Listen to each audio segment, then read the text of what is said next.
기도하겠습니다. 아버지 하나님, 말씀하시기를 주님을 믿는 자는 그 배에서 생수의 강이 흘러나오리라. 말씀하신 그대로 지난 영락교회 80년 가까운 세월 동안 하나님께서 이 교회에 사랑하는 성도들의 헌신과 감사를 통하여 수많은 교회가 세워지고 어려운 이들이 힘을 얻고 선교사님 주의 종들 그리고 이 나라와 구석구석에 힘들고 어려운 곳곳에 하나님의 역사를 주님의 사랑을 흘려보내게 하셨던 하나님, 오늘도 저희들이 주님 앞에 나와서 먼저 하나님께 감사의 예물을 드립니다. 영락교회 성도들에게 지금까지 역사하셨던 하나님의 일은 시작일 뿐이고 이제부터 하나님 하실 일은 정말 주님이 원하시는 대로 주님이 기뻐하시는 수준으로 하나님이 정말 영광 받으시는 그런 차원에서 쓰임 받고 그렇게 복을 심고 거두는 은혜의 역사가 계속 되어지는 교회가 되기를 원합니다. 감사의 마음으로 하나님께 드리는 온전한 헌신으로 주님의 십자가의 은혜, 말할 수 없는 하나님의 사랑에 뜨겁게 사랑으로 반응하는 영락교회 모든 성도들에게 하나님 복에 복을 더하시고 저들과 그 후손들에게 하나님의 은혜와 복이 놀랍게 이어지게 하시고 하나님 씨앗이 수많은 열매가 맺어지는 그런 놀라운 역사가 일어나게 하시기를 원합니다. 오늘도 주님 앞에 감사한 마음으로 하나님 앞에 예물 드린 성도들이 하나님의 손에 사로잡힌 것을 믿습니다. 이미 주께서 정확하게 그 형편을 아시고 사정을 아시고 그의 감사를 아시고 하나님 그의 믿음을 아시고 저의 헌신을 주께서 아시고 받으신 걸 믿습니다. 하나님 응답해 주시고 치료해 주시고 문을 열어 주시고 하나님 그 앞에 있는 모든 장벽들이 장애물이 다 무너지게 하시고 오직 하나님의 영광만 드러나게 하시고 무엇보다 오늘 생수의 강이 그 속에서 터져나오는 그런 강력한 하나님의 은혜를 누리게 하여 주옵소서. 주의 손으로 일일이 손을 얹어주신 걸 믿습니다. 영상으로 집회에 참여하는 이들 지금 있는 그 장소와 처지와 형편 가운데 하나님 이곳에서와 동일한 은혜를 주셔서 성령의 강력한 역사를 체험하게 하여 주옵소서. 주 예수 그리스도 이름으로 간절히 축복하며 기도합나이다. 아멘. 오늘 저녁에 말씀을 준비하고 또 말씀을 전하려고 이 시간에 서 있는 지금까지 하나님께서 계속 마음에 기도로 감사함으로 기도의 감사함으로 깨어 있으라. 밤에 잘 때도 기도의 감사함으로 깨어 있으라. 계속해서 주님께서 그런 마음을 주십니다. 오늘 저녁에는 이 골로새서의 마지막 부분을 오늘 이 본문의 말씀으로 함께 은혜도 받고 또 앞으로 이 일이 이제 영락교회와 여러분들의 삶 속에 놀랍게 이어지기를, 은혜의 역사가 정말 놀랍게 이어지기를, 주님과 여러분 사이의 관계에서 일어나는 하나님의 일은 상상이 안 될 정도로 놀랍습니다. 그 역사가 이어지기를 축복합니다. 무엇보다 오늘 여러분에게 기도의 문이 활짝 열리기를 원합니다. 주님을 정말 바라보는 눈이 열리며 기도가 그저 벽을 향하여 나 혼자 소리처럼 그렇게 하는 기도가 아니고 정말 주님과 함께 나누는 깊은 대화의 기도가 여러분에게 정말 경험되고 열려지게 되기를 축복합니다. 사도 바울이 골로새 교회에게 마지막 편지 마무리에서 기도에 감사함으로 깨어있으라 이렇게 말씀하신 것은 사도 바울 안에 거하시는 예수님께서 사도 바울을 통하여 골로새 교인들에게 하신 말씀이에요. 예수님이 하신 말씀이에요. 예수님이 겟세마네 동산에서 기도하실 때 그때 제자들에게 당부하신 말씀, 마태복음 26장 40절 41절입니다. 우리 같이 한번 읽으실까요? 너희가 나와 함께 한 시간도 이렇게 깨어 있을 수 없더냐. 시험에 들지 않게 깨어 기도하라. 마음에는 원이로 돼 육신이 약하도다. 주님이 그렇게 말씀하셨어요. 그리고 사도 바울은 예수님을 모시고 사는 사람입니다. 늘 주님 안에 거하는 사람이에요. 골로새 교회 말씀을 쭉 골로새 서신을 쓰시고 마무리할 때 주님은 다시 한번 사도 바울을 통하여 골로새 교우들에게 기도로 감사함에 깨어 있으라. 지금 우리들에게도 동일하게 주님이 저의 마음의 심령에도 여러분의 마음의 심령에도 이제 이 골로새서를 마무리하는 시간에 이제 산상기도의 마지막 시간에 주님이 꼭 하고 싶은 말씀, 기도를 계속하고 기도에 감사함으로 깨어 있으라. 그렇게 말씀하세요. 이 기도를 하는 것을 깨어 있다고 표현을 했습니다. 그러니까 기도하는 사람은 영적으로 깨어 있는 사람이고 기도를 안 하는 사람은 영적으로 잠들어 있는 거나 마찬가지. 여러분 지난 시간을 돌아보면 꿈꾼 것 같은 느낌이 들잖아요. 근데 실제로 그냥 꿈을 꾼 거예요. 꿈꾼 것 같은 게 아니고 꿈을 꾼 거예요. 여러분 지난 2022년 한번 돌아보세요. 정말 꿈같이 지나갔잖아요. 그죠? 여러분 연령이 다 다르시겠지만 저는 65세입니다. 한국 나이가 이제 바뀌어가지고 한국 나이도 이제 만으로 따지니까 다시 65세가 됐어요. 그런데 65년 인생을 가만히 돌아보니까 정말 꿈꾼 것처럼 순간에 지나가 버렸어요. 그런데 진짜 정말 꿈을 꾸고 사는 분들이 많습니다. 예수를 믿지만 실제로 예수님이 마음에 계신 것을 알지 못하는 사람은 다 그렇게 꿈꾼 것처럼 그렇게 삶을 살아요. 그래서 잠깐 깨어나는 거예요. 이제 지난 세월, 우리 꿈꾼 것처럼 지난 세월이 지나갔습니다. 그리고 이제 다시 잠들면 주님 앞에 일어나는 거예요. 눈 떠보니까 주님이에요. 그게 우리의 삶이에요. 그러니까 정말 정신 똑바로 차리고 세월을 아껴서 정신을 똑바로 살아야 되는데 그게 바로 기도예요. 여러분 기도가 잘 되시나요? 여러분 중에는 지금 실제 기도는 하고 싶은데 정말 기도가 잘 됐으면 좋겠는데 솔직히 기도가 안 되시는 분, 기도회를 집회 끝나고 기도회를 인도해 주시는데 기도가 잘 안 되는 분들, 여러분의 심령 상태가 사실은 영적으로 잠이 들어있는 심령이에요. 목사님 이렇게 집회에 나왔는데 어떻게 잠들었다고 말할 수 있어요? 물론 지금은 잠든 건 아니에요. 근데 자다가 잠깐 깬 것일 수는 있어요. 여러분 자다가 몇 번쯤 깨시나요?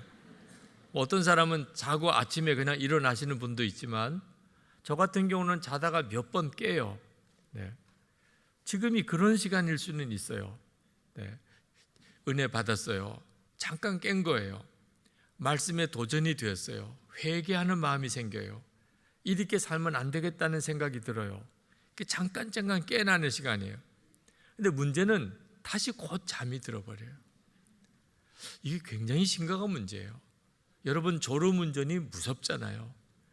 깨어 운전하다가 잠깐 졸았는데 그만 본인도 심각하게 다치고 다른 사람도 상하고 끔찍한 사고가 벌어져요. 잠깐 조는 것도 그런데 우리는 그냥 잠깐 깨는 거예요. 내내 자다가 잠깐 깨요. 이번 산상기도에도 그리 될까 봐 너무 마음이 안타까워요. 그냥 늘 자다가 산상기도회 때 잠깐 깼어요. 은혜 됐다는 말이 그 말이에요. 근데 이제 기도회가 끝나고 다시 잠이 쭉 드는 그 결과가 얼마나 무서운지 아세요? 우리가 영적으로 이렇게 잠이 들어있는 상태가 심각한 상태예요. 정말 끔찍한 일이 그래서 일어나는 거예요. 여러분이 기도가 잘 된다, 기도가 잘 안 된다 그렇게 하고 그냥 넘어갈 문제가 아닙니다.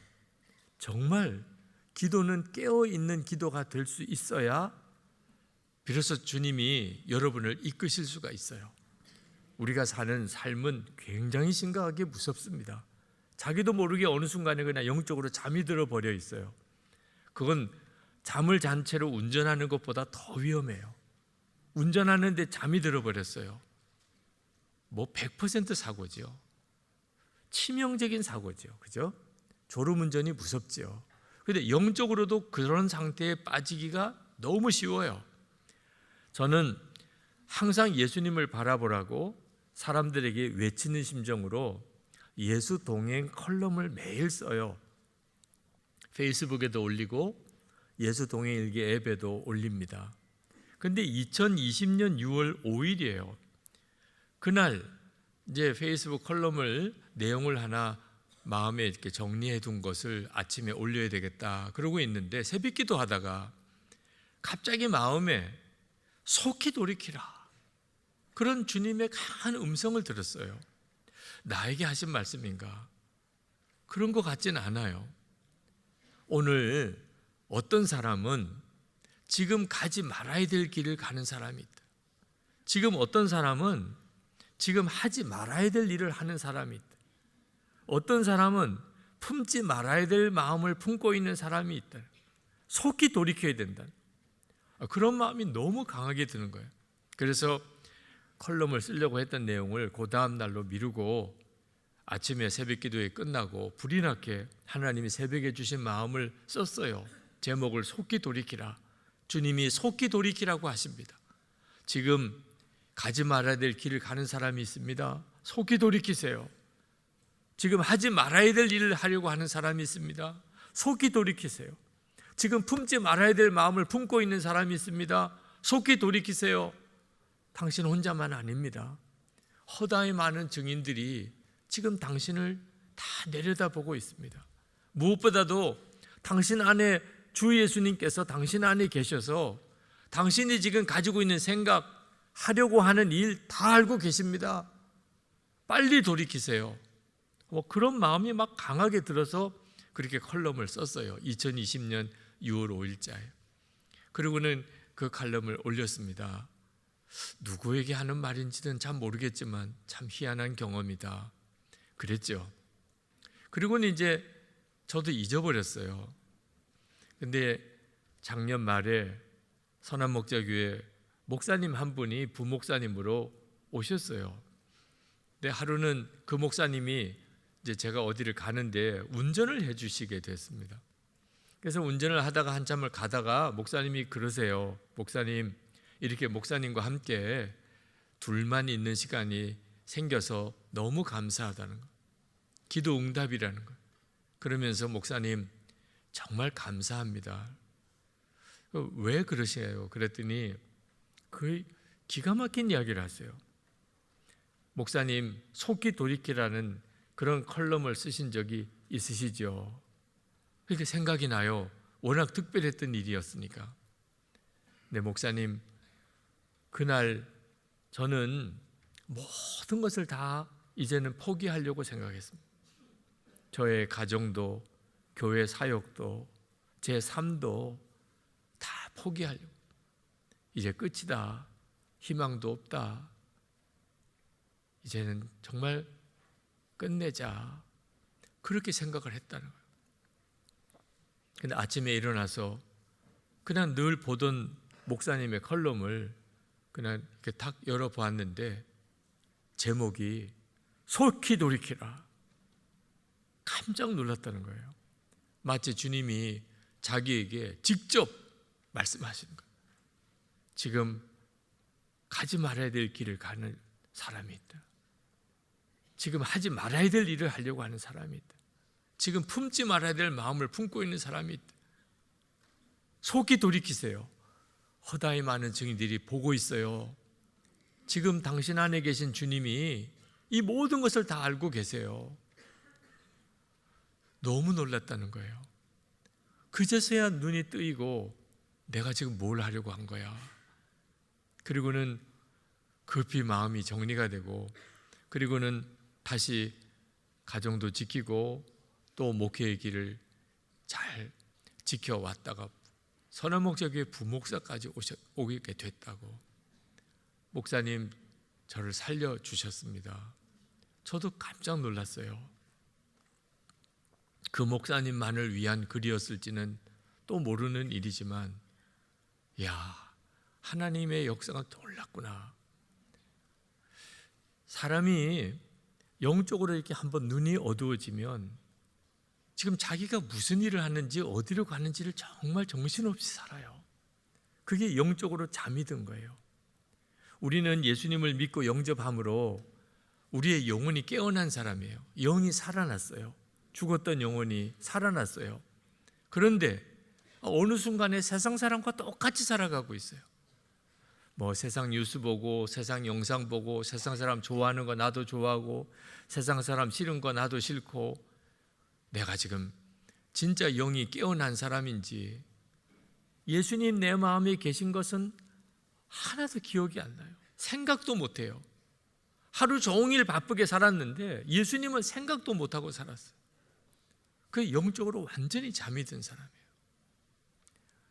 이건 정말 심각한 문제거든요. 그때 주님이 깨어나라는 거예요. 기도에 감사함으로 깨어나라. 지금 오늘 이 집회에 오신 여러분, 또 영상을 보시는 여러분, 지금 영적으로 깨어나야 될 분들이 있으세요. 눈이 뜨이고 나면 내가 지금 왜 여기 와 있지? 내가 지금 무슨 일을 하고 있는 거야? 여러분들이 하고 있는 일 중에 진짜 끔찍한 일, 내가 왜 이러고 살고 있어? 그냥 진저리 처지면서 돌이킬 그런 상황 속에 있는 분들이 많아요. 사람만 안 본다고 아무도 안 보는 거 아니에요. 지금 허다히 많은 증인들이 다 보고 있어요. 예수님은 마음에 계세요. 우리 주님은 얼마나 마음이 안타까우실까. 역대상 10장에 보면 사울 왕이 비참하게 죽습니다. 그런데 그 사울 왕이 왜 죽었냐? 하나님이 사울 왕을 치신 거예요. 그런데 하나님이 사울 왕을 치신 이유가 뭐냐면 신접한 여인에게 묻고 하나님에게는 묻지 않았다. 하나님께 기도하지 않았다는 거예요. 한마디로 그 죄가 사울 왕이 마지막에 죽은 죄예요. 신접한 여인을 찾아가서 사무엘을 불러달라 그러고, 그리고는 자기 형편이 어떻게 될 건지 그렇게 묻고 하던 이 죄가 사울 왕이 마지막에 죽은 죄예요. 하나님에게는 안 묻고 신접한 여인을 찾아가서 물은 거. 그런데 역대상 10장을 자세히 읽어보면 사울 왕이 하나님께 물었어요. 하나님께 이 블레셋과의 싸움 어떻게 될 건지 그걸 하나님께 정말 간절히 물었다고요. 근데 응답이 없었어요. 하나님의 응답이. 그러니까 신접한 여인을 찾아간 거예요. 무섭기는 하고 너무너무 걱정은 되고. 아니, 하나님이 응답을 안 해주시고서 왜 하나님께 묻지 않았다고 말을 하나요? 사울 왕이 평소에 하나님께 전혀 기도하는 사람이 아니었어요. 그러니까 이제 다급한 일이 닥치니까 그제서야 하나님께 나아간 거예요. 평소에 기도의 삶이 없었던 사람이었기 때문에 하나님과 관계는 이미 끊어진 상태예요. 아무리 하나님께 기도를 하려고 해도 기도가 안 돼요. 그래서 신접한 여인을 찾아간 거예요. 우리도 아예 기도를 안 하는 건 아니에요. 그렇지만 내 기도가 진짜 지금 살아있는 기도인지 아닌지는 여러분 자신이 알아요. 내 기도가 지금 깨어있는 기도인지. 하나님께 나가 기도는 하긴 하지만 실제로는 전혀 기도가 답답해요. 하나님이 나에게 아무런 응답을 안 하시는 것 같아요. 만약에 지금 그런 심정이신 분이 계시다면 속히 돌이키셔야 돼요. 지금 아주 무서운 상태에 있는 거예요. 우리가 어려운 일이 닥치면요, 이 사람 찾아가서 의논하고 저 사람 찾아가서 도움을 부탁하고 그렇습니다. 하나님을 믿으면서도 사람 찾아가서 도와달라는 거예요. 사람 찾아가서 조언을 구하는 거예요. 아니, 온 세상을 다스리는 주님이 내 안에 계신데 주님과의 관계가 완전히 끊어진 거예요. 그러니까 기도는 안 하는 건 아니에요. 그렇지만 기도가 아무런 힘이 안 돼요. 이런 상태에 있는 사람들은 빨리 정신 차려야 돼요. 지금 사울 왕과 같은 수준에 처해져 있는 거예요. 기도는 해도 응답도 없고 마음에 해답도 없고 영적으로는 지금 완전히 잠이 들어있는. 저는 3대째 목사입니다. 아버님도 목사님이고 할아버지도 목사님이세요. 근데 제가 목사 안수 받을 때까지 저는 영적으로 완전히 잠이 든 상태에 있는 그런 사람이었어요. 제가 몰랐던 거죠. 제가 훈련 받다가 1984년 4월에 군목 훈련을 받다가 다리를 부러지는 중상을 입었어요. 국군병원에 응급으로 가서 수술을 받게 됐는데 군의관이 장애인이 될 거라는 거예요. 수술은 하긴 하지만 온전히 고치기가 어렵다는 거예요. 이건 무슨 일인가 싶어요. 정말 내게 왜 이런 일이 닥치나 얼마나 당황스러운지. 그때 제 마음속에 생각나는 분은 아버지였어요. 수원에서 목회하시던 아버지. 어떻든지 아버지에게 연락을 드려야 되겠다. 아버지가 무슨 손을 좀 쓰셔야 내가 이렇게 야전병원에서 수술 안 받고 서울의 큰 병원에 가서라도 수술 받을 거 아니냐. 그런데 아버지에게 연락이 안 되는 거예요. 그 군인병원 응급실에서 누가 나에게 외부로 전화 하나 해줄 사람이 없는 거예요. 꼼짝없이 이제 수술 내일 아침이면 응급수술을 받아요. 그때서야 하나님 생각이 나는 거예요. 하나님. 목사인데 그때서야 하나님 생각. 여러분이 진짜 누구를 믿고 사는지는 어려움 닥쳐봐야 알아요. 어려울 때 누구부터 찾느냐? 자기가 진짜 믿는 대상을 찾아요. 저는 그때 솔직히 하나님이 내 의지의 대상이 아니에요. 실제가 아니었어요. 목사 집에서 자랐고 별로 남에게 욕 들을 만한 일 안 하고 모범생이라는 칭찬받고 그렇게 목사까지 됐어요. 그러나 영적으로는 하나님과의 관계가 실제가 아니었어요.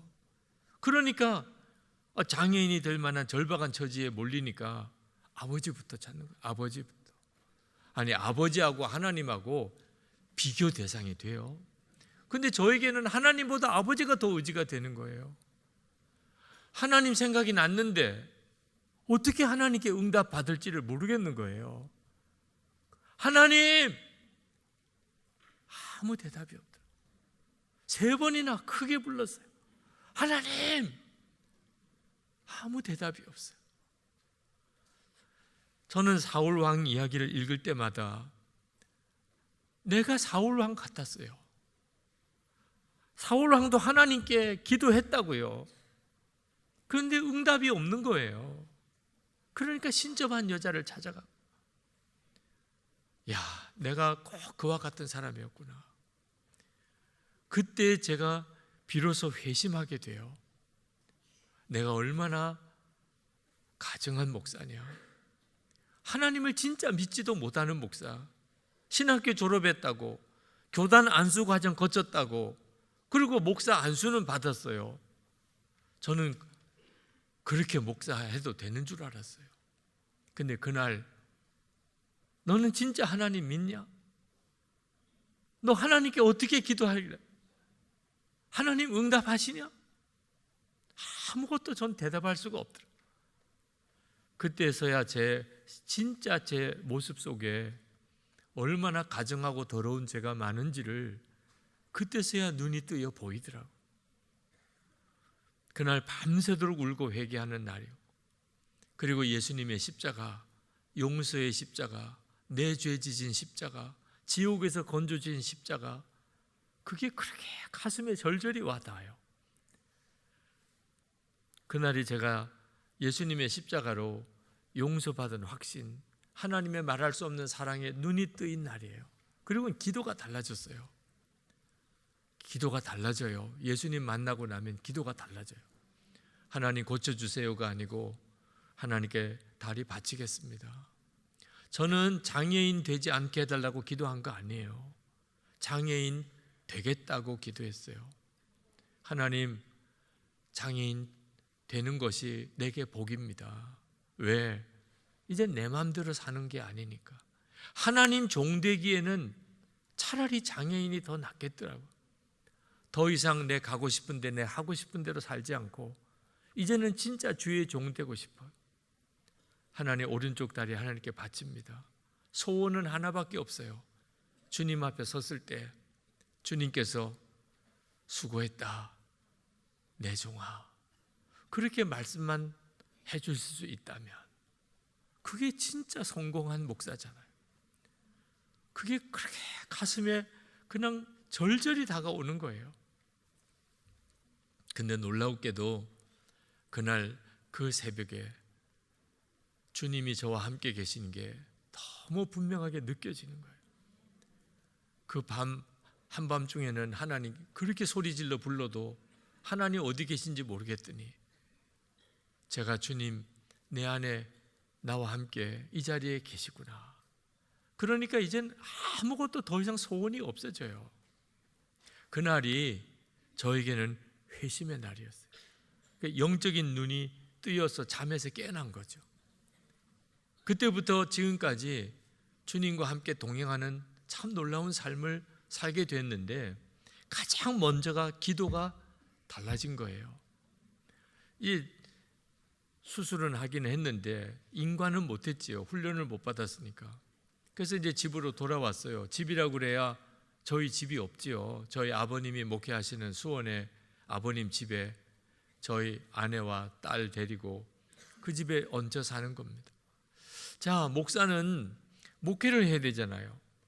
제가 훈련은 못 바치고 돌아왔지만 그래도 목사인데 어느 교회에 가서든지 사역을 하면 좋겠다. 그래서 이제 이 교회도 찾아가고 저 교회도 찾아가고 내가 일할 수 있는 교회는 어딜까? 한 달 동안을 목발을 짚고 돌아다녔는데 어디도 저를 오라는 교회가 없어요. 지금 생각해 보니까 제가 찾아갔던 사실 제가 너무했더라고.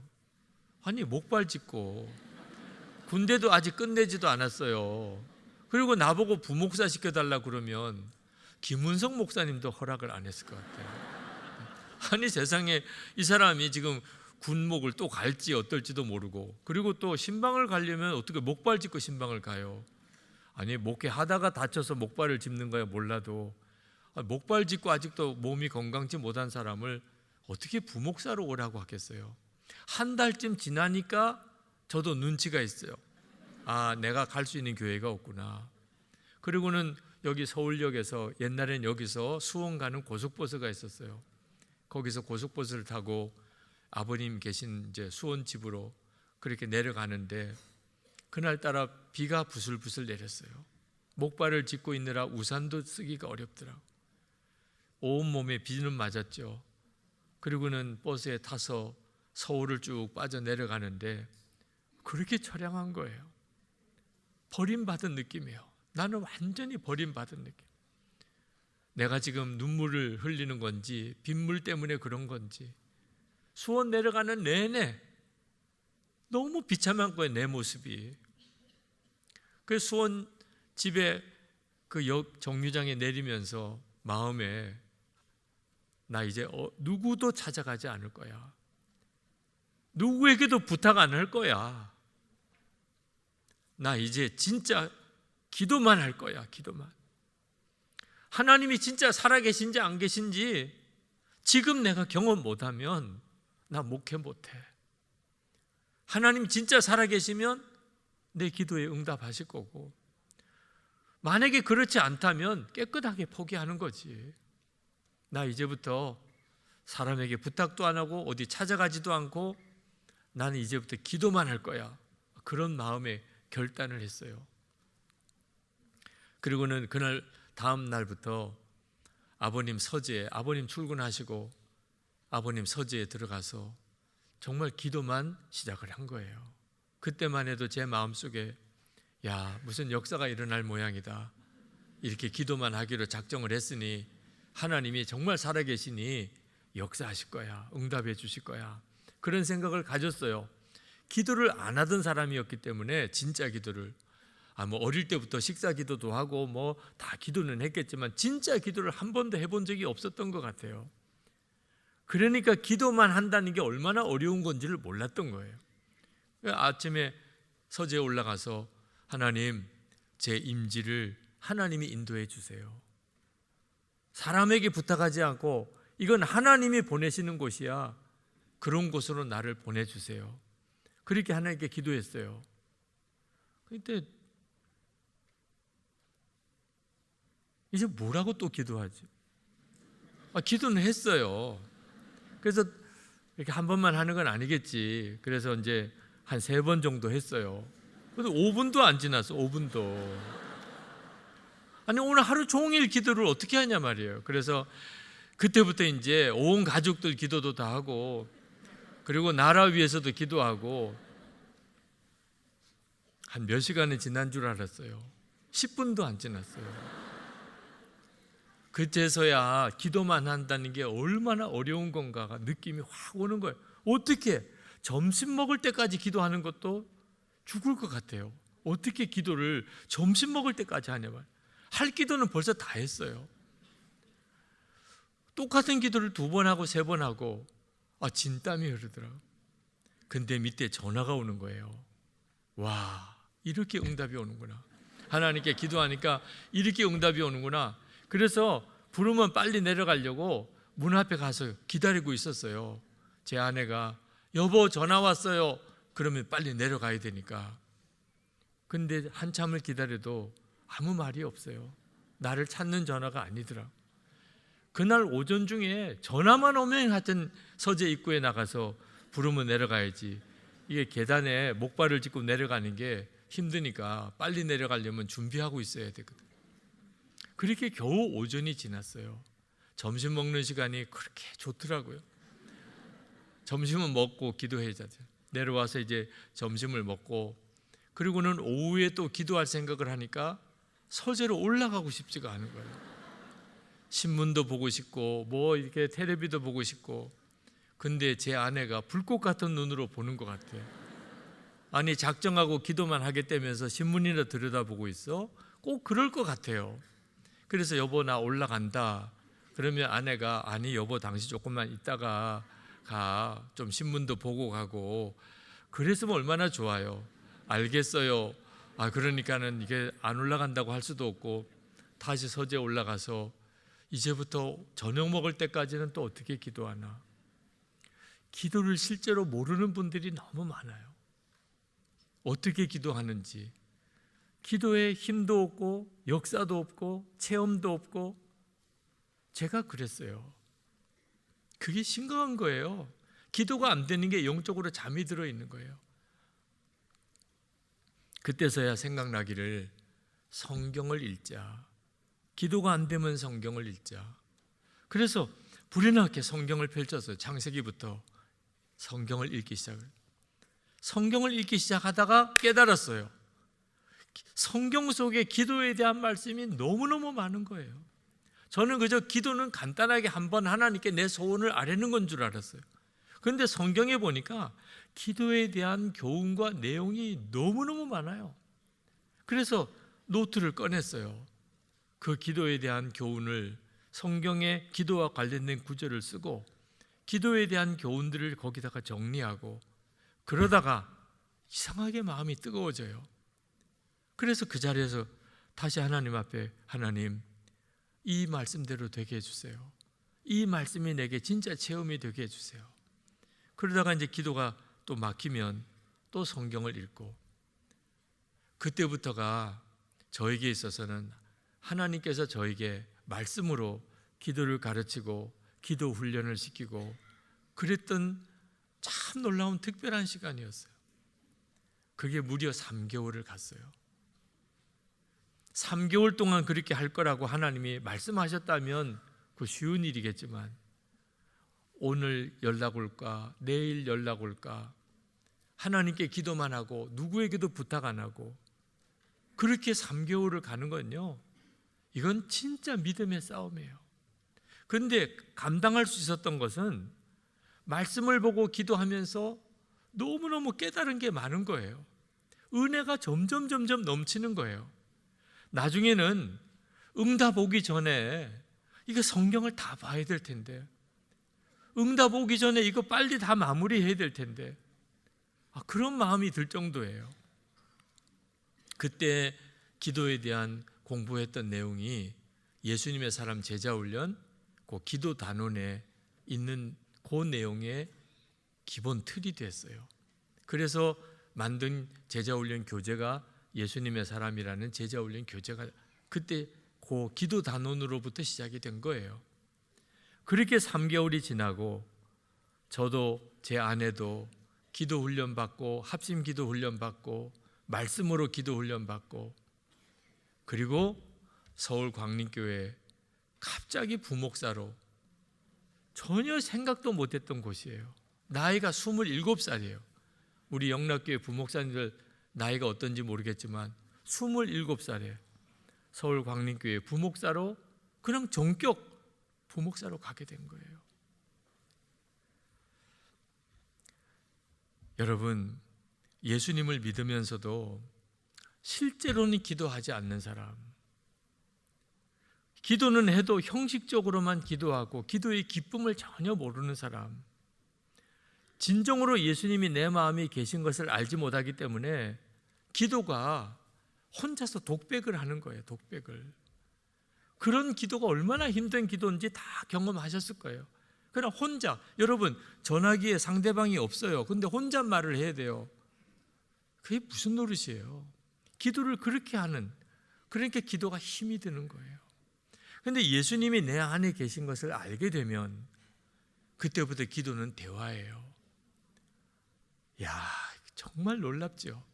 골로새서의 핵심 복음의 비밀, 너희 안에 계신 그리스도시니, 예수님이 내 안에 계시니까 그때부터 기도가 확 달라지기 시작하는 거예요.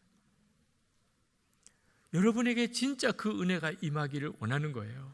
이 골로새서를 마무리하면서 여러분이 진짜 이제부터는 어떻게 살 거예요? 아니, 집회는 끝났는데 이제부터는 여러분 뭘 의지해서 무슨 낙으로 살 거예요? 기도의 낙으로. 내 안에 계신 주님이 내게 친히 말씀하시고 가르치시고 은혜 주시고, 할렐루야. 주님이 내 안에 계시니까 강사가 문제겠어요? 주님이 내 안에 계신데. 이렇게 기도하지 못하는 것은 죄예요, 죄. 좀 심한 이야기인가요? 기도하지 못하는 게 죄다. 사무엘 선지자가 사무엘상 12장 23절에 기도하기를 쉬는 죄를 내가 범하지 않겠다, 그런 표현을 썼어요. 기도는 해야 되는데 기도를 못하는 것, 그게 죄라는 거예요.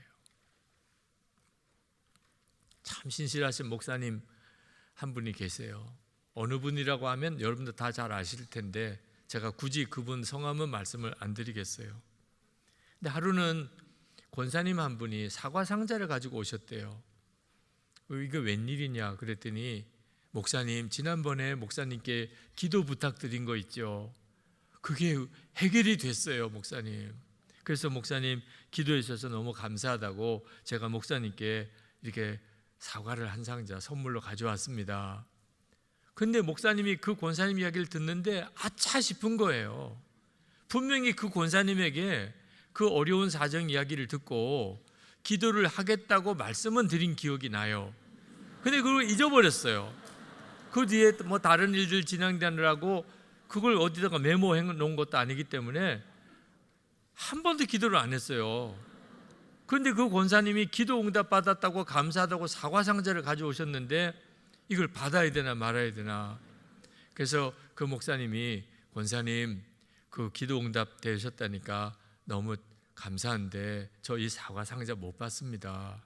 그랬더니 권사님이, 왜 그러세요? 저 솔직히 기도 안 했습니다.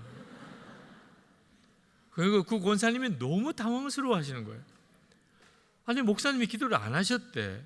그래서 이게 사과 상자를 받을 수가 없대요. 그러면 이게 가져가야 돼요? 그러셨어요? 그러고는 가져가야 돼요?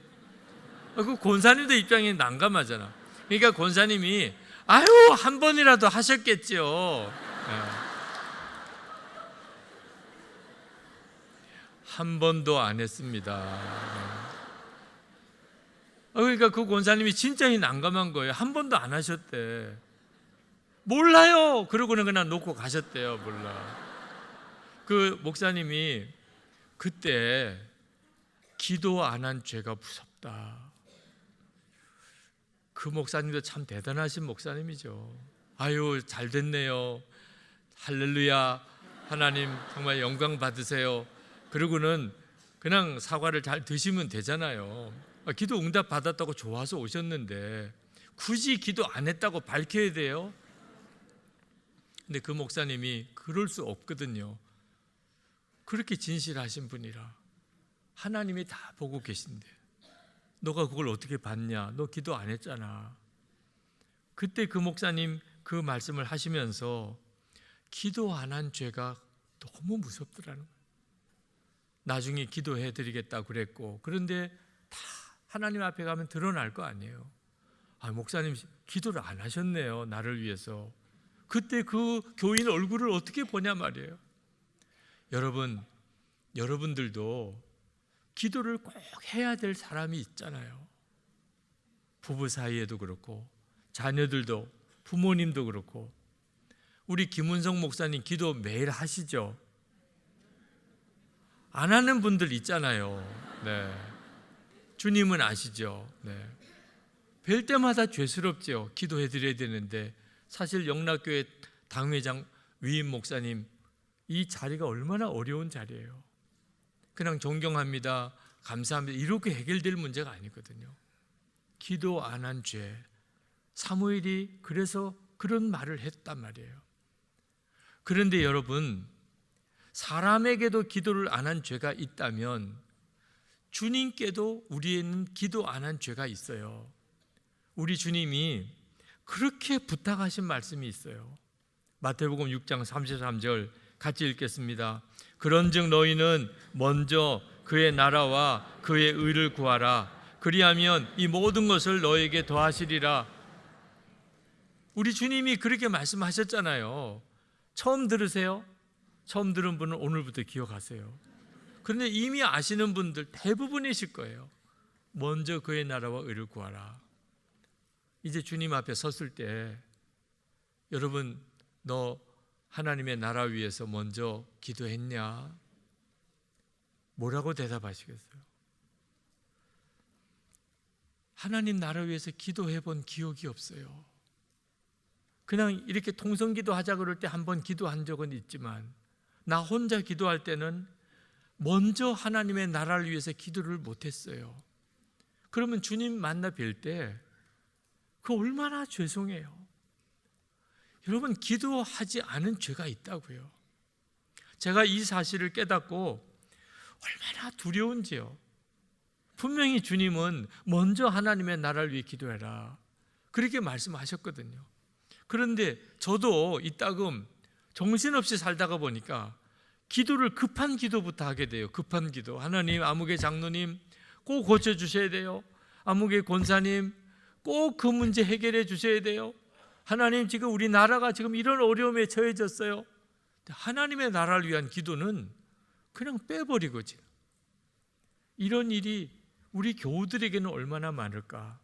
그래서 선한목자교회에서 밤 10시에 기도 제목을 보내는 일을 시작을 했어요. 카톡에 밤 10시에 기도 제목이 와요. 그 카톡 기도 제목에는 제일 먼저는 하나님의 나라와 그의 의를 위하여, 주님이 그렇게 부탁하셨어요. 그리고는 우리 민족을 위하여, 나라를 위하여, 그리고 한국 교회를 위하여 우리가 반드시 기도해야 되는, 예수 믿는 성도라면 반드시 기도해야 되는 하나님의 나라 위하여, 우리 나라와 민족을 위하여, 한국 교회를 위하여. 우리 기도 안 하면 다 망가져요. 나라 민족도 한국 교회도. 근데 기도를 안 해요. 급한 문제만 기도해요. 자기 문제만 기도해요. 이 죄를 어떻게 하죠?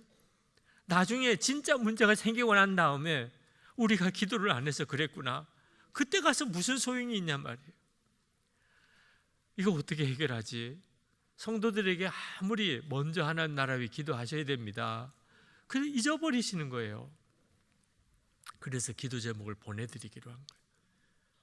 하나님 나라 위하여, 선교 완성을 위하여, 우리나라와 민족을 위하여, 한국 교회를 위하여 그렇게 기도 제목을 보내드리는 일, 지금 거의 5천 명 가까운 성도들이 매일 그렇게 선한 목자 교인들이 기도를 해요. 새벽 기도를 시작하면 먼저 하나님의 나라를 위한 기도부터 먼저 합심 기도하고, 그리고 말씀 듣고, 그리고 기도 제목을 서로 나눠요. 기도 안 한 죄가 무서우니까. 여러분, 기도 안 한 죄를 절대로 작게 생각하면 안 돼요. 기도하면 하나님 역사할 수 있었는데 내가 기도를 안 했기 때문에 그런 어려움을 겪었다. 나중에 가서 그거 깨닫고 나면 어떻게 그걸 다 속죄할 거예요.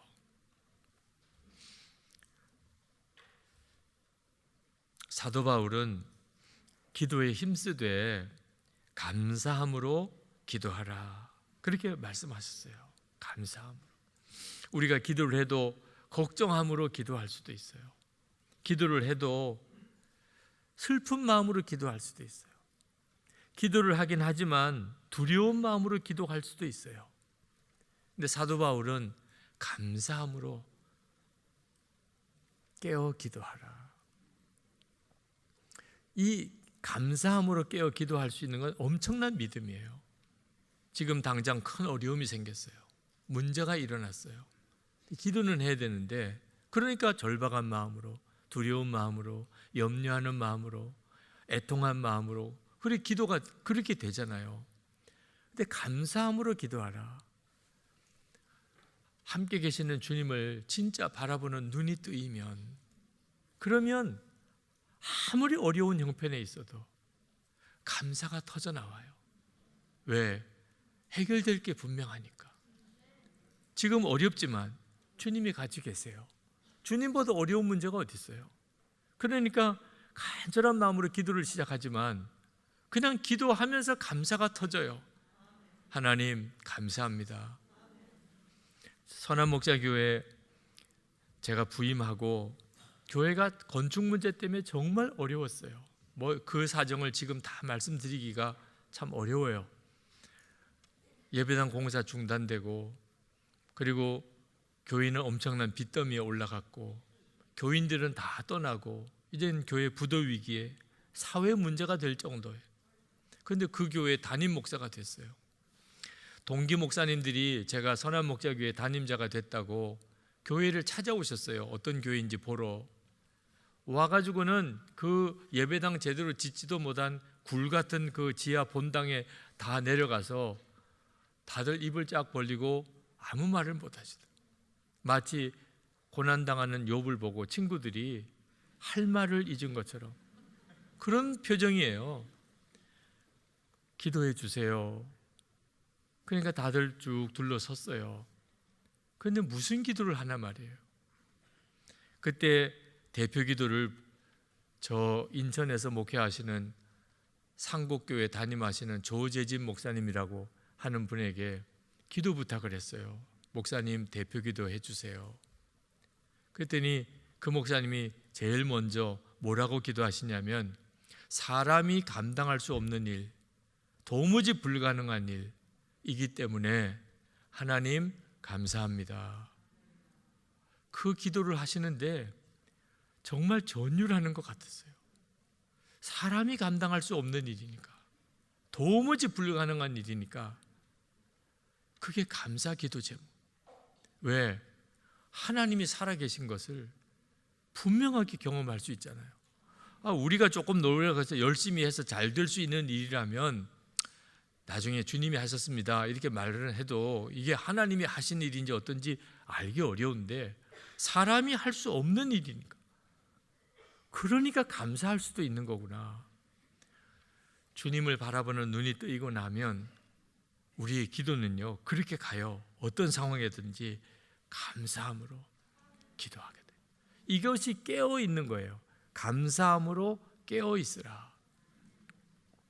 여러분, 이제 기도를 해도 그냥 영혼이 죽은 사람의 기도를 드리지 말고, 여러분의 영혼이 깨어 있는 자의 기도, 여러분 안에 계신 예수님을 진짜 믿음의 눈으로 바라보는 눈이 뜨인 그런 사람의 기도를 드려야 돼요. 그리고 사도 바울이 골로새 교인들에게 자기 자신을 위해서 기도해 달라고 부탁을 했어요. 3절 말씀에 보면 우리를 위하여 기도하되, 이 골로새 교회는 영적으로 아주 어린아이 같은, 이제 참 은혜의 막 시작인 그런 교회입니다. 사도 바울이 말씀으로 하나하나 가르치고 권면해야 되는 일이 많은 교회예요. 사도 바울은 영적인 거장이에요. 믿음의 용사예요. 아니, 그런데 뭘 골로새 교인들에게 기도 부탁을 하나 말이에요. 이 말씀에서 참 귀한 것을 주님이 저에게 깨우쳐 주셨어요. 기도는 아무리 영적으로 강한 사람도 혼자 기도하는 기도는 힘이 없어요. 하나님의 기도에는 어떤 계획이 있냐면 두세 사람이 합심해서 기도하는, 그 기도가 엄청난 힘이 있어요. 예수님께서 제자들에게 기도에 하나님이 역사하신다는 말씀을 하셨어요. 마태복음 18장 18절입니다. 진실로 너희에게 이르노니 무엇이든지 너희가 땅에서 매면 하늘에서도 매일 것이요 무엇이든지 땅에서 풀면 하늘에서도 풀리리라. 기도하면 하나님 역사하신다는 거예요. 그런데 이 말씀을 하시고 예수님께서 내가 깜빡 잊었네, 진짜 정말 중요한 건 내가 빠뜨렸네, 그런 느낌으로 바로 그 다음 19절에 진실로 다시 너희에게 이르노니, 주님이 다시, 내가 중요한 거 하나 빼줬어, 다시 너희에게 이르노니 너희 중에 두 사람이 땅에서 합심하여 무엇이든지 구하면 하늘에 계신 내 아버지께서 그들을 위하여 이루게 하시리라. 두세 사람이 내 이름으로 모인 곳에는 나도 그들 중에 있느니라. 그러니까 아무리 기도를 잘하고 아무리 영적으로 아주 강한 사람이라도 혼자 기도하는 기도와 믿음이 연약한 사람이라도 두세 사람이 연합하여 기도하는 기도는 하나님의 역사의 차원이 다르다. 그러니까 우리 영락교회 교회 여러분, 기도는 연합해서 하는 거예요. 혼자서 간절한 마음으로 기도하지만 반드시 기도 짝이 누가 있으면 좋을까? 기도는 두세 사람이 연합하여 기도하면 하나님 반드시 같이 하신다고 그랬는데, 두 사람이 땅에서 매면 하늘에서도 매고, 뭐든지 두 사람이 땅에서 풀면 하늘에서 풀어주신다고 그랬는데, 두 사람이 합심하여 기도하면 하늘의 아버지가 반드시 이루어주신다고 그랬는데, 이 기도의 연합이 너무너무 중요한 거예요. 그래서 믿음이 약한 것 같은 골로새 교인이지만 사도 바울이 나 위해 기도해 주세요, 기도 부탁을 한 거예요. 이번 산상기도회 영락교회에 와서 말씀을 인도하면서 제 마음에 하나 소원이 생겼어요. 우리 영락교회 교인들에게 기도 부탁해야 되겠다. 저도 뭐 좀 얻어가는 게 있어야 되잖아요. 용서하세요, 저를 위한 기도 부탁하는 거. 사도 바울도 그랬잖아요. 사도 바울도 골로새 교인들에게 나 위해 기도해 주세요. 저는 정말 골로새 교회 같이 이제 믿음의 초보 같은 교회가 아니고, 영락교회는 정말 반석 같은 한국교회의 역사를 이룬 교회죠. 영락교회 교우 여러분들에게 정말 기도 부탁드리고 싶은 것이, 우리 한국교회와 전 성도들이 다 주님과 동행하는 그런 날이 오기를, 그게 제가 하고자 하는 예수 동행 운동이에요. 모든 성도들이 예수님이 마음에 계신 것을 알고, 모든 교회가 예배 드릴 때마다 늘 주님이 그 자리에 거하시는 것을 진짜 믿고, 이 역사가 한국교회 안에 이루어지기를, 그래서 일찍 은퇴하고 이제 그 일을 시작한 거예요. 그리고 은퇴하고 바로 그 다음 영락교회 와서 산상기도에 말씀을 전했어요. 부탁드리는 거예요. 여러분에게 정말 이게 남의 일이라고 생각하지 않으시고, 하나님, 저 유기성 목사가 하나님의 마음을 받아서 한국교회가 예수 동행하는 그런 영적 대각성이 일어나기를 원하는데, 그 일을 끝까지 실족하지 아니하고 끝까지 감당하게 해주세요. 꼭 기도해 주세요. 또 하나가 있어요. 이왕 부탁하는 거 하나 더 해야 돼요. 내년 9월이면 전 세계 200개 국가에서 기독교 지도자들이 한국에 와요. 로잔 대회가 4차 로잔 대회가 한국에서 열립니다. 그때 전 세계의 그 기독교 지도자들이 한국에 오는데 그 로잔 대회를 준비하는 일을 맡으라고, 그래서 로잔 대회 한국 교회 준비위원장을 맡았어요. 그 기도 부탁을 드리려고 하는 거예요. 여러분, 그저 로잔 대회가 잘 되는 것도 중요하지만 이 로잔 대회를 계기로 한국 교회가 영적으로 깨어나기를, 그게 간절한 마음의 소원이에요. 여러분, 7월 14일 다 메모해 두세요. 7월 14일 기도 성회가 열립니다. 로잔 대회가 열리는 저 송도 컨벤션 센터에서 기도 성회가 열려요. 그때부터 1년 동안 전 한국교회 교회마다 중보기도 팀들이 이 4차 로잔 대회와 그 일을 계기로 한국교회가 영적으로 각성하게 되기를 매일 기도 제목을 보내드려요. 선한목자교회에서 성도들에게 기도 제목을 보내는 훈련을 지난 몇 년 동안을 지키신 이유가 여기에 있구나. 그래서 전 한국 교인들에게 매일 기도 제목을 보낼 거예요. 하나님 나라 위하여 세계 선교의 문이 열리기를, 그리고 한국교회가 영적으로 살아나기를, 그 일에 영락교회도 꼭 동참해 주시기를. 여러분, 영락교회 중보기도 사역팀에서 우리 로잔 대회와 한국교회 부흥을 위해서 기도합시다, 기도하실 분들 자원해 주세요, 그러면 오늘 오신 분들은 다 하는 거예요. 정말 그렇게 해주세요. 7월 14일에 송도 컨벤시아에 여러분 정말 시간을 내서 같이 꼭 참석해 주세요. 아유, 이렇게 많은 사람인데 아유, 나 하나 빠지면 되겠지, 제발 그렇게 나쁜 생각은 하지 마세요. 네. 분명히 말씀했잖아요. 한 사람이라도 더 기도하면 역사가 달라진다. 나도 한 번 더 기도했으면 좋았을 걸. 나중에 가서 그 실상을 깨닫고 그때 가서야 내가 너무 잘못했구나, 이렇게 되지 않았으면 좋겠어요. 골로새 교회에 기도 부탁하는 사도 바울에게서 배워야 할 기도의 교훈이 또 하나 있어요. 그게 뭐냐면, 지금 사도 바울은 자기를 위해서 기도해 달라고 했는데 사도 바울이 지금 어디에 있느냐 하면 감옥에 있어요. 에베소 감옥인지 로마의 감옥인지는 모르겠지만 감옥에 있습니다. 그 감옥에서 지금 기도 부탁을 하는 거예요. 그러면 당연히 무슨 기도겠어요? 감옥에서 빨리 추록하게 해주세요, 집행유예라도 되게 해주세요, 뭐 이런 기도잖아요. 보석 처리가 되게 해주세요, 뭐 이런 기도겠잖아요. 아닌, 사도 바울은 감옥에서 빨리 나가게 해달라고 그 기도를 부탁한 거 아니었어요. 그 무슨 기도를 부탁한 거예요? 내가 지금 이 감옥에 들어와 있는 이유가 전도하라고 하나님이 보내신 그 계획을 깨달았다는 거예요. 그러니까 나를 빨리 감옥에서 나오게 해달라고 기도하지 말고 여기서 내가 전도할 문이 열리게 해달라고. 이 감옥 속에서 그때 당시에 로마 시대에 최고 지도층 인사들이 다 그 감옥 주변에 있어요. 이야, 기가 막히구나. 여러분, 나를 위해 기도해 주세요. 빨리 나오게 해달라고 기도하지 말고 감옥에서 전도의 문이 열리게 해주세요. 3절 말씀에 하나님이 전도할 문을 우리에게 열어주사 그리스도의 비밀을 말하게 하시기를 구하라. 내가 이 일 때문에 매임을 당하였노라.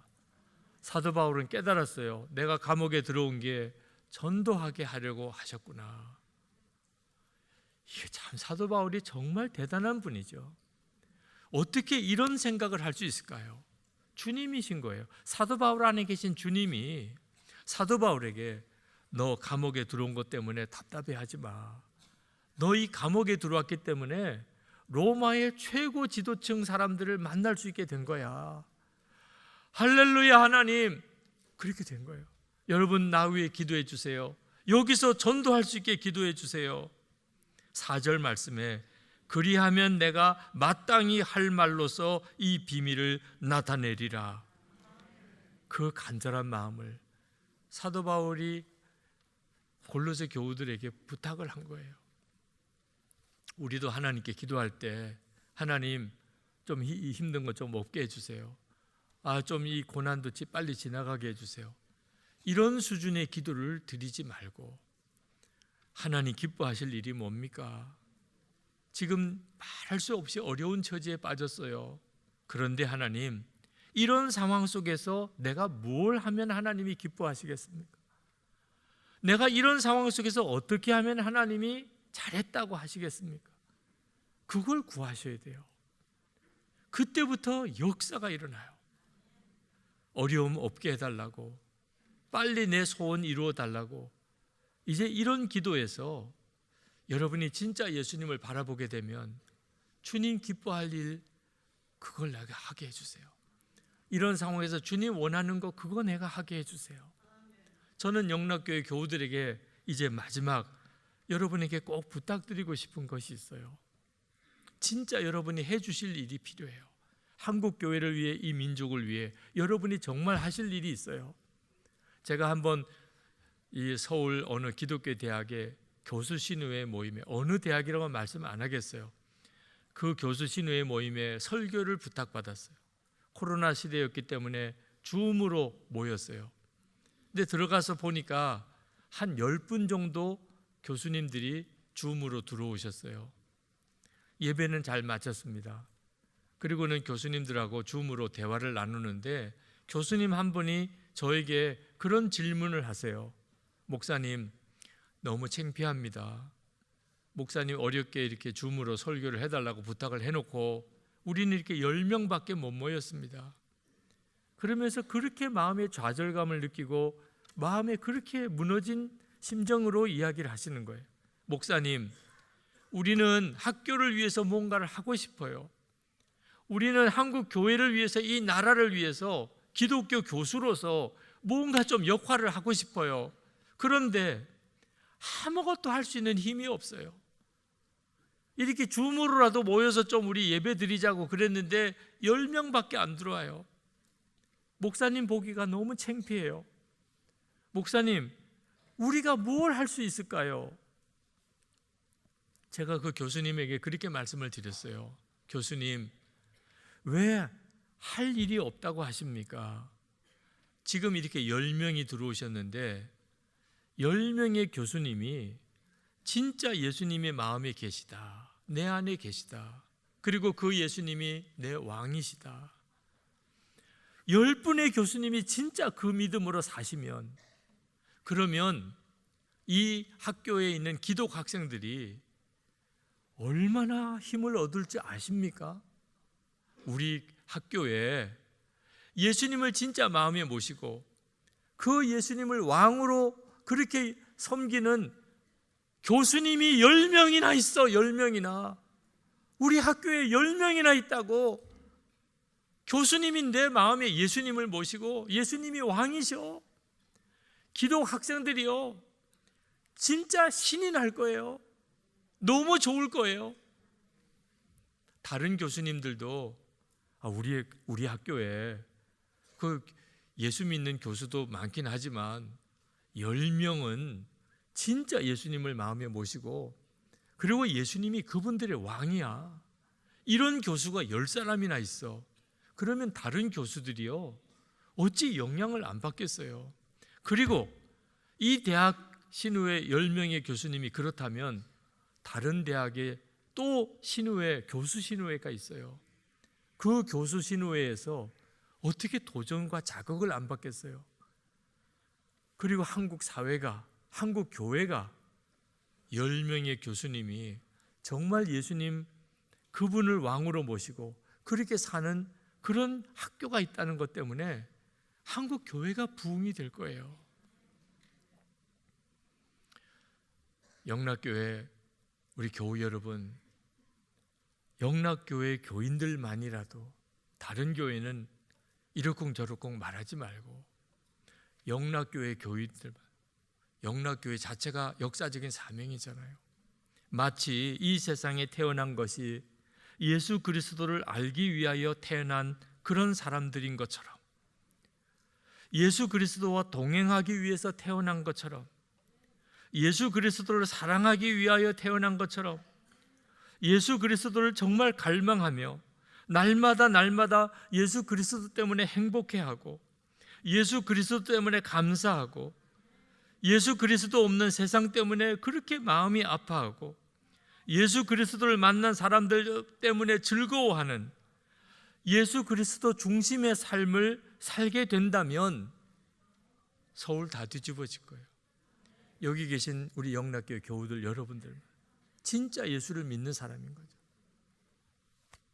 예수님 마음이 계신 거 정말 믿고 이제는 예수님 시키는 대로 해요. 예수님이 내 왕이시니까 왕을 모시고 사는 그런 사람이에요. 여기 계신 여러분들만 그렇게 된다면 한국교회 다 뒤집어져요. 영락교회 하나님께서 다시 쓰시려고 작정하신 것 같아요. 그 역사를 꼭 보게 되기 원합니다. 여러분도 예수님과 함께 신앙생활의 차원이 달라지는 진짜 말씀이 그대로 성취되는 은혜를 누리시고 그리고 여러분들을 통하여 한국교회 전체가 영적으로 다시 깨어나고 영적으로 변화되는 역사가 일어나는 에즈베리 대학교에서 부흥이 일어났다는 소식이 한국까지 전해지고 한국의 청년 학생들 모이는 모임이 요즘에 분위기가 달라졌어요. 그 부흥이 우리에게도 임하게 해주세요. 영락교회 안에 진짜 예수님과 함께 동행하는 거룩한 역사가 일어나면 무슨 일이 일어날까요? 어떤 역사가 일어날까요? 이제 우리 마지막으로 하나님께 기도합시다. 하나님, 기도에 감사로 깨어있게 되기를 원합니다. 하나님, 제 영혼이 저와 함께 계시는 주님을, 제 안에 계시는 주님을 바라보는 눈이 열려서 기도가 기쁨이 되고 기도가 내 삶이 되고 그리고 기도의 놀라우신 능력을 경험하고 정말 감사함으로 하나님께 기도하고 하나님이 기뻐하시는 일이 내 기도 제목이 되고 하나님의 나라와 우리 민족과 한국 교회를 위하여 그렇게 기도하게 되기를 원합니다. 하나님, 저를 써주세요. 제 안에 오셨잖아요. 제 왕이시잖아요. 주님, 저를 써주세요. 저를 사용하세요. 우리 통성으로 기도하겠습니다. 은혜와 사랑이 충만하신 아버지 하나님, 놀라우신 하나님의 은혜와 하나님의 역사를 감사합니다. 은혜 위에 은혜로 더하시고 하나님의 역사를 이루시는 나의 좋으신 아버지 하나님, 하나님이 사랑하시는 영락교회 위에 하나님의 놀라우신 은혜의 기름 부음을 주시기를 원합니다. 하나님, 이 나라와 이 민족을 위하여 하나님 이 교회를 설립하고 세우시고 지금까지 주의 종들과 하나님 사랑하는 성도들을 통하여 엄청나고 놀라운 일들을 행하신 아버지 하나님, 하나님 이 나라와 하나님 민족과 한국교회가 다시 한번 말할 수 없는 어려운 저지에 빠져 있습니다. 예수님을 진짜 믿는 성도가 어디 있냐? 예수님이 정말 주인 되신 교회가 어디 있느냐? 하나님, 세상 사람들이 조롱하는 때가 왔습니다. 아버지 하나님, 하나님께서 이 교회를 사랑하시니 오늘 모인 사랑하는 성도들을 주님이 다 아시니 한 심령 안에 오늘도 주여 역사하시고 말씀하시고 주님이 사로잡으시고 무엇보다 기도의 눈이 활짝 열리게 하소서. 기도의 문이 활짝 열리게 하소서. 기도의 기쁨과 기도의 감사와 기도의 능력과 기도의 체험이 있는 하나님 성도들이 되고 교회가 되게 해 주옵소서. 아버지 하나님, 이 나라와 민족의 운명을 바꾸는 기도의 역사가 있기를 원합니다. 앞으로 하나님 행하실 엄청나고 놀라운 일들이 있습니다. 하나님, 그 일을 위하여 이 교회, 영락교회 위에 주의 성령을 부으시고 하나님 역사를 통하여 우리의 눈이 열리게 하시고 하나님의 은혜의 세계로 우리를 인도해 주시옵소서. 놀라우신 하나님의 은혜와 하나님 역사를 찬양합니다. 주님 감사합니다. 그 일을 온전히 이루시기를 원합니다. 하나님 앞에 나와 기도하는 성도들이 다 주의 증인 되기를 원합니다. 아버지 하나님, 오늘 이 자리에 있는 모든 성도들이 영상으로 이 집회에 참여하는 이들이 다 하나님의 계획이 있어 오게도 하시고 그리고 영상을 열게도 하신 줄 믿습니다. 아버지 하나님, 사도 바울이 골로새 교우들에게 마지막으로 간절히 당부했던 그대로 기도에 감사함으로 깨어있으라. 하나님, 이 말씀이 오늘 이 자리에 있는 모든 이들에게 그대로 주님이 주시는 말씀이 되고 실제로 그 영안을 열어주셔서 우리의 기도의 대상인 주님 바라보는 눈을 열어주셔서 기도가 기쁨이 되고 기도가 감사가 되고 기도가 능력이 되게 하여 주시기를 원합니다. 예수님 한 분으로 사는 성도들, 예수님 때문에 사는 성도들, 주님이 기쁨이 된 성도들, 예수님을 왕으로 모시고 사는 성도들, 영락교회 성도들이 다 되게 해주셔서 하나님이 서울 일대의 교회들마다 하나님의 불이 붙어가게 하여 주옵소서. 우리 민족, 우리 이 한반도 도서 곳곳에 저 북한에 억류되어 있는 김국기 목사님, 김정은 목사님, 최충계 선교사님, 장문석 집사님, 그리고 지하교회 성도들, 수용소에 갇혀있는 주의 종들, 그들에게까지 하나님의 거룩한 부흥이 임하게 하여 주시옵소서. 우리의 영혼도 살고 우리의 가정도 살고 성도들의 기업도 복을 받고 하나님의 교회가 능력이 있고 세상의 소금과 빛으로 역사하는 이 엄청나고 놀라운 은혜가 하나님 주의 사랑하는 이 영락교회를 통하여 이루어지게 하시고 오늘 사랑하는 성도들을 통하여 하나님께서 그 일을 이루시기를 원합니다. 나를 증인 삼으소서. 그렇게 기도하는 성도들을 그리 사용하소서. 가정에서, 일터에서, 저들이 사는 곳곳에, 학교에서 저들을 증인 삼으소서. 예수님 그 마음에 거하시고 왕인 사람 어떻게 사는지를 저들을 통해 보여주소서. 주 예수 그리스도 이름으로 간절히 기도합나이다. 아멘.